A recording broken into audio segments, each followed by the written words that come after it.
There it is. Megan Rapinoe finishes up a 17 career with the U.S. women's national team after the game against South Africa. Her feels kind of like the end of an era. What do you think? It does, right? She said something, Megan Rapinoe, congratulations on a ridiculous career. Said something very just telling right there and important I think we should stress on. She's talking about growing up in front of the fans in the States and in the fans of the world, like what this U.S. women's national team meant to so many different people around the world. With this end of an era comes an end of one of the most dominant eras in sports history, Seb.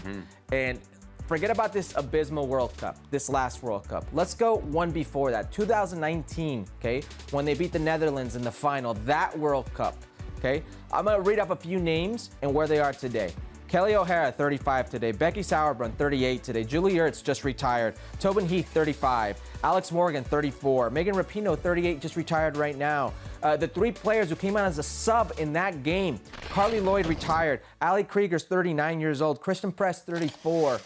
It really feels like we went from talking about, are you cool with it, celebrating the 13th goal in a World Cup game, okay?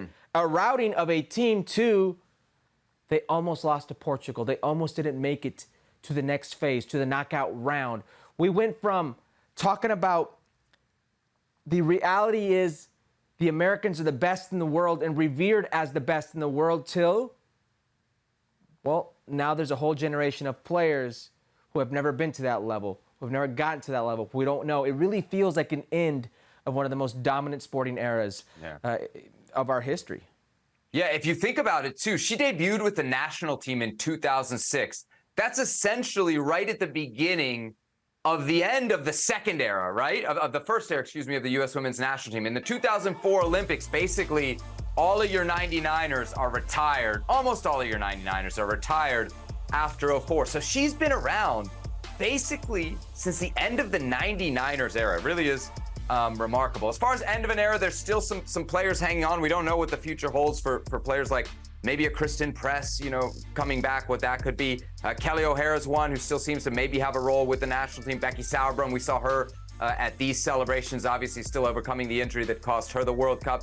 Alex Morgan is probably the last player that'll go that we'll think of as that era. Yeah. And I had thought that maybe her time with the national team might be running out, but in these last two games, Rick, you saw her have a really nice chemistry there with Trinity Rodman. So I think Alex Morgan is probably, of the players of that era, the one that'll hang around the longest. But Megan Rapinoe, certainly when you think of 2019, and even if you go back as far as 2011, the iconic cross to Abby Wambach in that game against Brazil, she is the face of so many. 2015, right?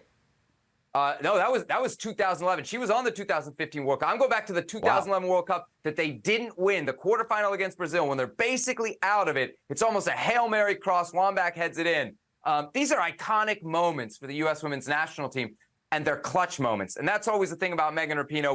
We can fawn over her off-the-field legacy, and we should, but we should never forget how good of a player she was for the U.S., and how clutch of a player she was for this U.S. women's national team. A lot of the hardware, a lot of those stars above the crest have something to do with Megan Rapinoe, two-time World Cup champion, and, of course, a one-time Olympic champion.